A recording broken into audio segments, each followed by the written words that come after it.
Hello, hello, hello, and welcome to the second edition of the Remote Uncovering Greatness podcast.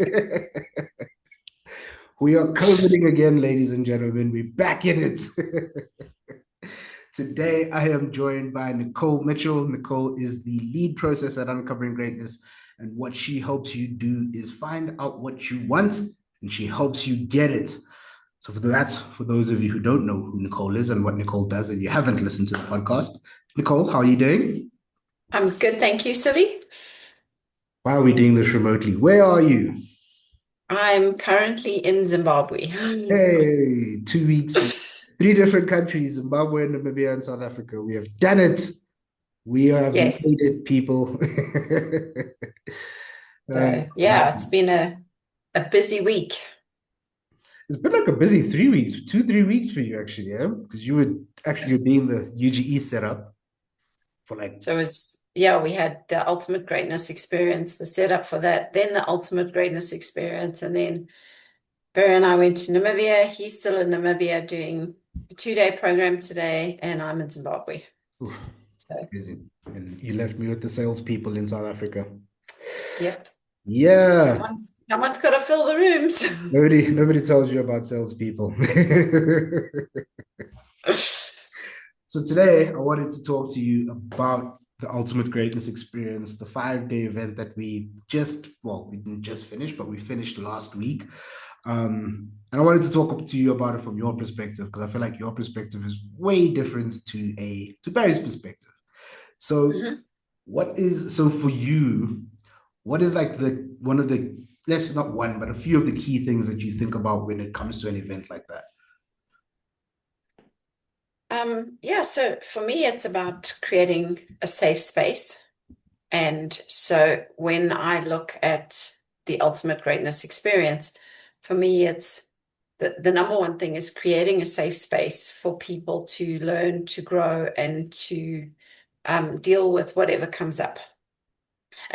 So yeah, I mean, we spend a lot of time creating context, and it is, I mean, you know more than most how pedantic I am about things being exact, um, but and things, being in the right place and those kind of things. And at UGE, which I think being our biggest program, it is so much more important there than anywhere else because there is a lot of heat and pressure for people when they arrive. Yeah. And it is important that we create a safe space that people can grow and deal with emotions as they come up in a safe space that they can actually deal with them instead of wanting to pull out. Because I think one of the things that my observation in a workplace is when heat and pressure comes, people just pull out. It's way easier to pull out than to actually deal with the stuff like people like, oh, I'm having a shitty day, I'm going home. Mm. And at UGE, because it's away from somewhere, it's offsite, people are there for the full 5 days, they can't exactly do that.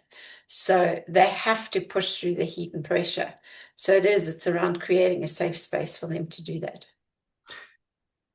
And I mean, over the past few years, right, you've moved from the back of the room to the front of the room. So and I think Barry likes to say the part that everybody likes. And I kind of feel like that's not true because most people don't like to deal with their emotions, right? It's incredibly foreign to them to deal with their emotions. And that's what you bring to the table ultimately, right, with your teaching. Yeah, so it is one of the things that happens is Barry spends 5 days creating context. And again, he creates a space for me to be able to teach from the front of the room around emotions and things like that.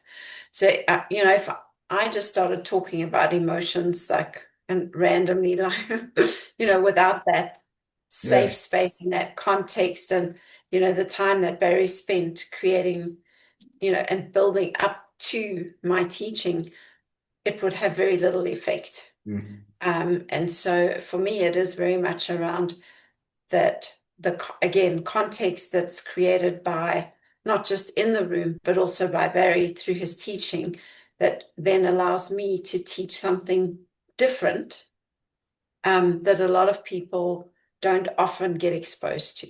Mm. And that must be challenging, right? Because as you say, and it one of the things that we speak about, not just on this podcast, but within our business as a whole, is presence.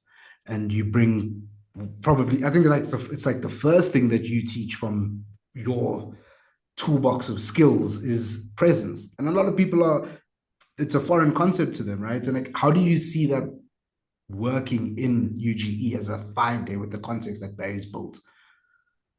Yeah, I think it helps people become very much more aware of there's more aspects to just skills.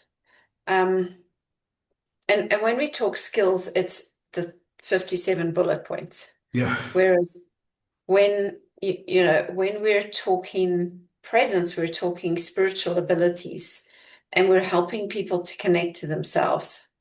And a lot of people, I mean, I think Alan C. Walter talks about, you know, the average time that people spend spiritually present is like 3% or something of their lifetime, and which is quite scary. And I mean, when we talk spiritual, we're not talking church and religion. We are talking the unseen. So, business is a spiritual event. Learning and growing is spiritual because you can't see what people know. You can't see what people's businesses do or look like or things like that. So when we start to talk presence, we connect people to their spirit.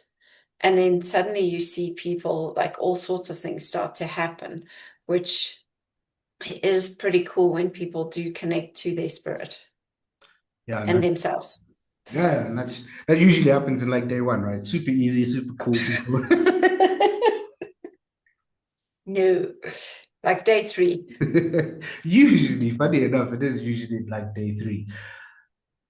You, I mean, and I'm just thinking about it. Like there were so many things that you taught, but like I was just thinking about things that you taught me, and in terms of what we were doing in terms of like the back of the room. And something I wanted to ask you was, you said these words to me and they've stuck with me. When you teach, teach deliberately. Mm-hmm. And that's like I feel like it's such a big part of UGE because that's something that both you and Barry do from the front of the room. You're not just, like you said, you're not 50 bullet points in and you're just going, because that's not deliberate. You guys are very aware of where the room is at. What is it to teach deliberately? What does that actually mean? Well, a lot of people do things instinctively, so they don't even know that they're doing them. They do them, I don't want to say unconsciously, but subconsciously. And so they will say things, and so then they start teaching and they say, oh, just hang the flip charts on the wall. Mm.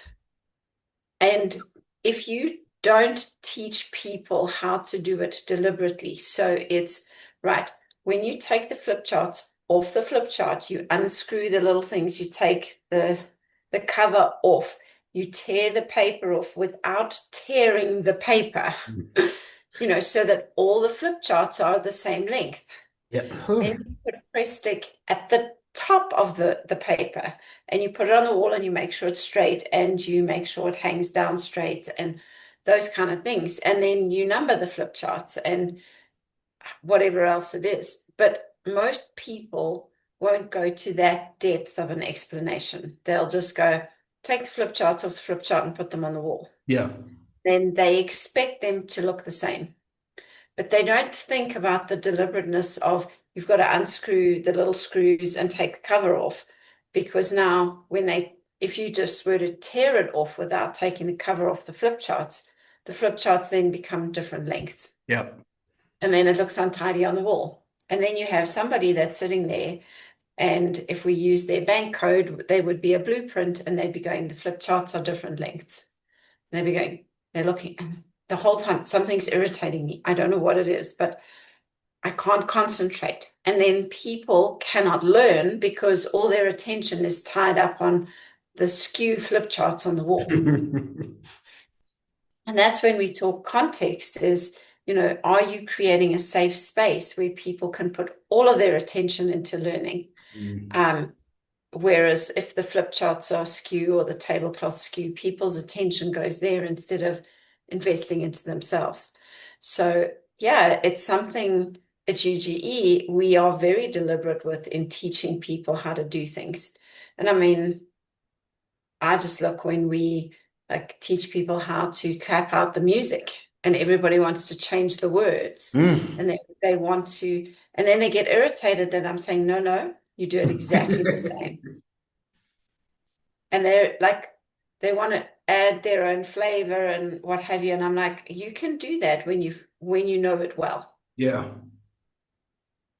And a lot of times people will go, I don't understand why you're making me say exactly the same words that you say. And it's like, well, you don't understand. If you change it and the next person changes it, you teach 5 people, and suddenly it's 5 very different ways that somebody's clapping out the music, for example. Yeah. And suddenly someone's doing their own thing, and then, then they're, I don't know, doing completely whatever they want. And they don't understand the exact steps of why we clap it out, how we clap it out, what's the significance of it, those kind of things. And so it's about teaching deliberately so that people learn. And then when they've done it 50 different times and they can see, oh, if sometimes I've got to be more energetic, sometimes I've got to be, like have a slightly calmer song. Sometimes, we can get everybody dancing at the same time. Sometimes, and when people learn the effects of what they do at the front of the room, then they can sort of change it. No, But sorry, you're saying? but it's important that they learn how to do it exactly the same again and again and again. Because if they keep changing it, they're not going to learn the effects of it. Yeah. When you're saying like, it was just like there's so many, and I think about when we've spoken about like people going into it, like we're speaking about the power model, and you go into a new business or you move up in your position, you know, but this is the way I did it like this in this business. And I'm using that example. So like people had said to us, oh no, I've done this in Barry's rooms before. And you said to this one person, you said, you did it in a sales explosion room. This is a UGE room, 2 different rooms, 2 different things, 2 different events. Can you just follow what I'm doing? And I felt like that was, for me, it was so similar as when people move into a new role or into a new position. It's like, no, no, but this is how we did it here. But oh, yes, here's completely different. There's a whole new ballgame. So you've got to be deliberate on how you teach when you do that, right? Yeah, and you're 100% spot on, because the other thing is the moment people say, I did it before, I know what I'm doing, you have no idea what they were taught before.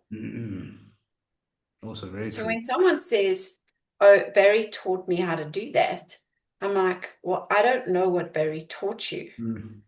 And I may be able to do it more effectively. So the moment you go, I've done it before, you also rob yourself of the ability to learn.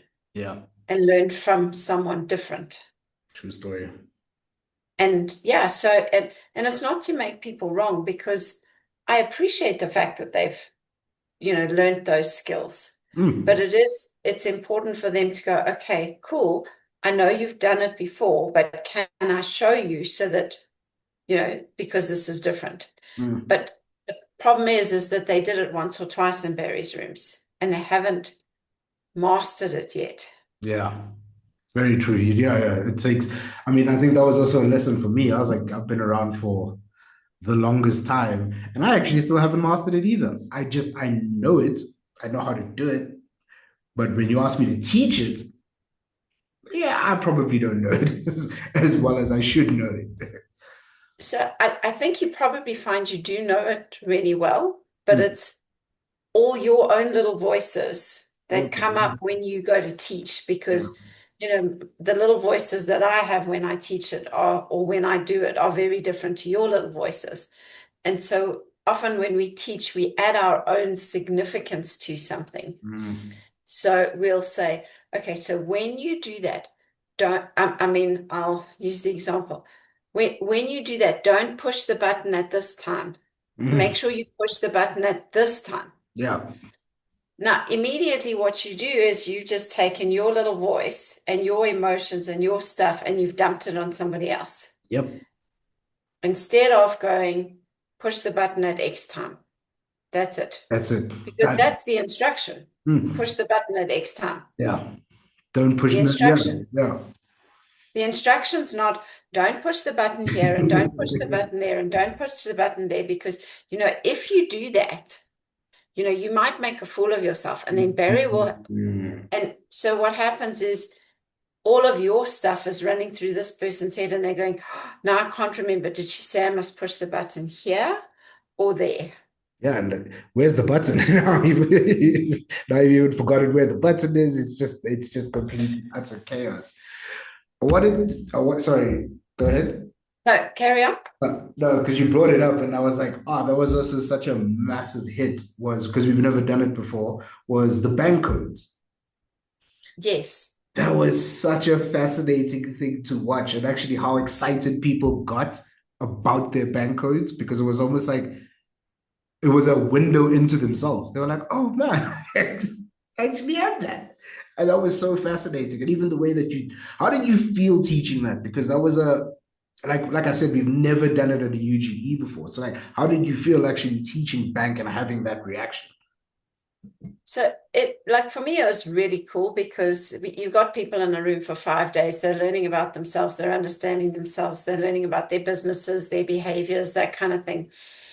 And then, on day, I don't know, day 4 or day 3, whatever day it was.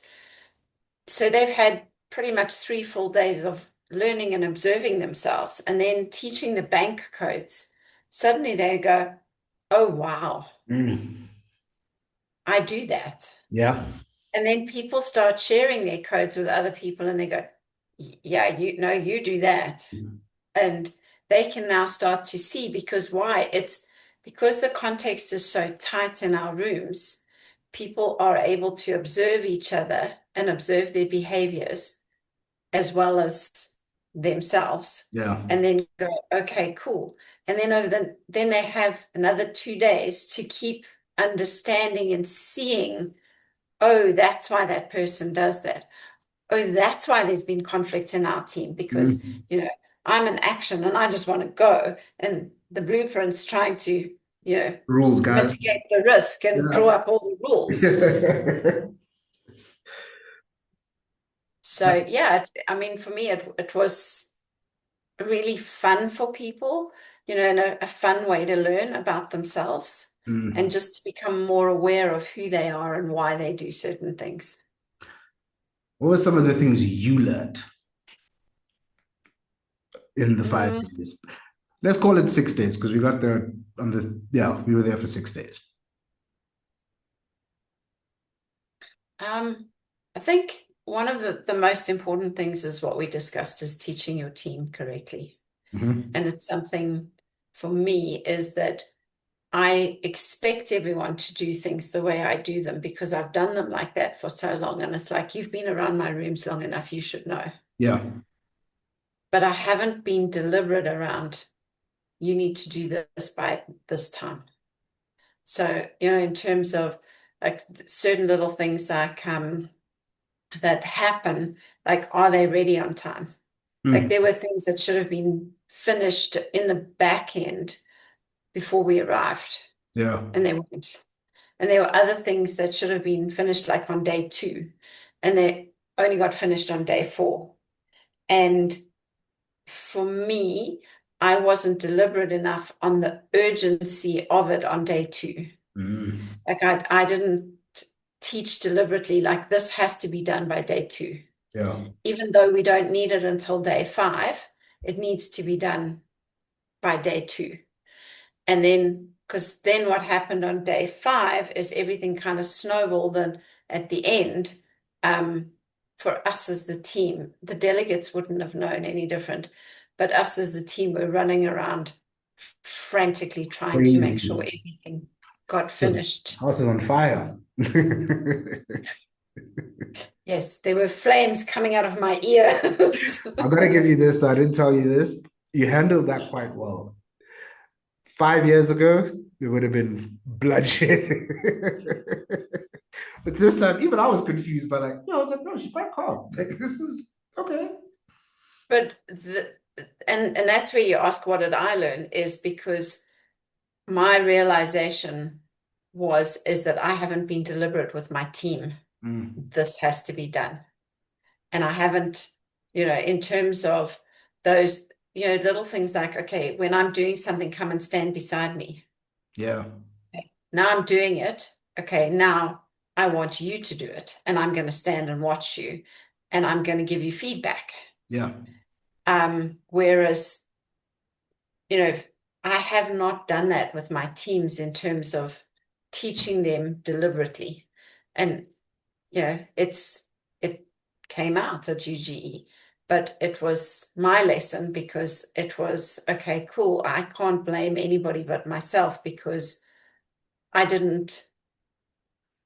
somewhere I dropped the ball in terms of sit with me and watch me. And then right now I'm going to sit and watch you. Yeah. And then give you feedback so you learn. Because for me, it's just as uncomfortable to give feedback as it is for the person receiving it. Yeah. True story. So funny enough, you say that because we talk. I feel like one of the big themes of this UGE was leadership and leading, right? And you lead our team from the back end. So I mean, just listening to you speak, most leaders would not do that. Most leaders would not say, "No, I dropped the ball. I wasn't teaching my team deliberately." Most leaders would actually say, "No, but you've been around me for how long? You should know better. You should know how to do that. It shouldn't." How have you gotten to that point where you can lead like that, when you can actually put your hand up and go, look, this was on me, I dropped the ball, I need to get better at it? How do you get to that point? After many years, banging your head against the wall and lots of different people, you suddenly realize the problem is still there, and the only denomination is me. That is the common There's nobody denominator. around me. Why is there nobody around? What is happening? Oh, you actually did say that. That was one of the things you did speak about at UGE when you were teaching. You said, when you look around, you're like, wait, my team's not here, but I'm here. Oh, shit, I might be the problem. So yes, it's like there comes a point where you suddenly have to realize there is only one common denominator. Yeah. So this is, and it's a weird one, but because I can't go into it, but it's sort of, it's happened twice that I've now seen at UGE, when you've lit a fuse in people, but in probably the most calm way I've seen. You didn't lose yourself, if that makes sense. You were very controlled and you knew what you needed to do to deliver the message that you needed to deliver. How do you know when to do that, and how to do that even? So it comes over time, and it's a learned skill. And it's, how much force do you deliver your communication with? So, if I were to walk into the room on day one and scream and yell at people, they'd look at me and go, who the heck are you? And like, I'm not going to take any of your shit. But I can go into a room on 3 days later after having built a bit of relationship with them. And not to say that I'm screaming and yelling, but I can raise my voice and I can deliver the communication with way more force than people are used to.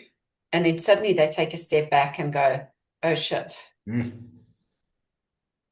But it comes from the right place of, and, in all the events that we do, I mean, I'll always deliver it with force, but explain why. Why do you do that? So that they understand where it comes from. Because if I come and scream and yell and say, you guys are a bunch of idiots, what the hell are you doing? They're going to look at me and go, well, so are you. And no, we're not. But if I come in and go, you guys are being a bunch of idiots. If you had done this on day one, this would have happened, and Mm. blah, blah, blah. And, we were supporting you, we were behind you, and you guys are bombshelling. And then it's generally a question that comes with, am I wrong? Mm. And so I'm not like, I guess, like, I give them the space to actually articulate what's going on Yeah. and to actually say, no, you're wrong. Okay, cool. Tell me why I'm wrong. Yeah. You're not just Okay, telling, this not is, just telling them. You're telling them with a question. and then asking the questions like, what are you guys going to do about it? Like, and sometimes it is a little bit more gentle, but it's the amount, it's can you deliver a communication with force to actually get through to people? Yeah. Because, after 3 days of whatever's happening in their teams, sometimes you have to deliver a communication with some force to get through to them because, oh, shame, you guys, you're really struggling. That there's no force, there's no nothing, and they're just going to go, yeah, this is terrible, it sucks. Mm. But if I come in there and go, what the hell's going on? Like with some force, they take a step back and they get out of their little woe is me, sorry for me. Yeah. And then it kind of, but how have I been able to do that? I've had to learn to do that. And, in terms of as a processor, I've also had to learn to do that. Can I hold my position? Can I say something to get through to somebody? And, it's just, I've learned. Have I always got it right? No. Have I blown some people out of the water? Absolutely. But I've had to learn how much force to use to deliver a communication so that it gets through to somebody with the right intention. Mm. I think that's such an interesting word, intention, and we spoke about it as well with the team, and like I also spoke to different people about it from that team, and nobody took it the wrong way. Do you know what I mean? Like everybody understood that it was coming from the right place. You know that, right? I'm saying when you're delivering it, you know that it's coming from the right place. But do you not ever have a fear that somebody within that team is going to go, I'm taking this from the wrong place. This lady's just screaming at me. Like, why are you screaming at me? Like, what's up? What's wrong with you? And that's where it becomes, and this is where the challenge is because there's always going to be somebody who takes it the wrong way. Mm.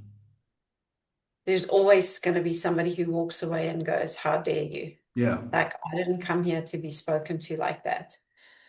But I can almost guarantee you that person is that exact same issue is happening elsewhere in their life. Mm. And that's why, in terms of eventually they'll learn that the common denominator is them. Mm.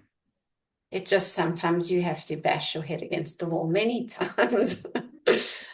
And they will learn it, but it's just, do they choose to learn it in our space or are they going to learn it years later when it comes up again? Mm. And that's the thing is when it comes from the right place, they may not take it now, but over a period of time, after enough incidents or enough things happening, they will eventually get the lesson. Mm. Yeah, that's crazy. Because I feel like some people do get the lesson at the event, and like you're saying, other people, it happens to them down the line. And yeah, like just this is more for the viewers. Like if you're watching this and you're wondering, what in the world are we talking about? Like think about where you could apply this in your life. Like how many times has somebody said something to you and you went, why are you speaking to me like that? And you pull out. And how many times have you done that in your life? Where else do you do that in your life? And I feel like I've heard you ask that question on UGE a few times. Like, where else do you do that in your life? Where else do you do that?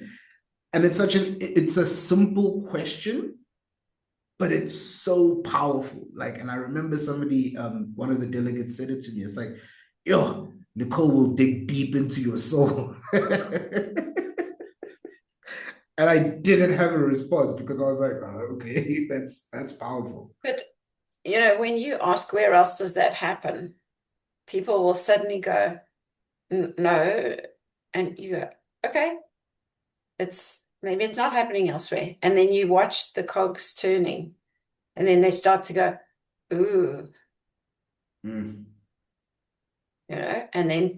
that's all it is. It's, are you asking questions that can help people actually look at themselves to understand why they do some of the things they do? No, definitely. Definitely. Any final thoughts before we wrap it up?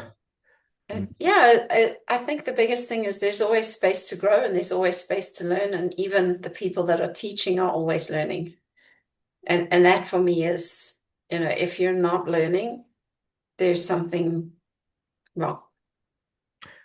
Yeah, and I think for me that was actually such a big realization from both you and Barry on this last UGE is also like you guys are kind of obsessed with learning. It's not it's you guys are always learning, and it was so fascinating to watch because you can never, especially for somebody who's in the back of the room, you can never predict what's going to happen at these events. Like I saw things in flip charts that I was like, where in the world did that come from? There was things you said, and I was like, you've never said that to me ever. Like, why are you not giving me this advice? Like, this is amazing. And I was like, oh well, I guess I have to be here to experience it. And I think that was awesome. So thank you for that. I really, really appreciate it. And just on that, I think one thing that's also important to just highlight is you can only learn what you need to learn. You can't learn everything. And that's where, we've had people come back 4 or 5 UGEs, and every time they'll say, oh, I've never seen that before. And you're like, I teach it at every freaking not just UGE, like every event, and you come to them often, like you're regular. You can't say that. It's just in those moments that they weren't ready to learn that. Oof. They could only learn what they could learn. Yeah. And as you come back more and more to our events, you'll learn more and more things, not because we're teaching differently, because you are in a place where you are ready to learn that particular thing.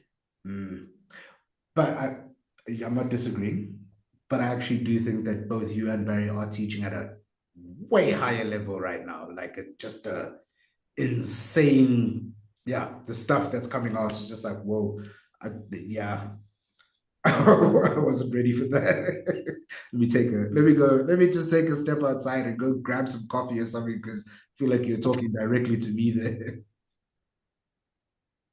So I appreciate it. Yeah. Thank you for your time. Thank you for making time for our lovely community.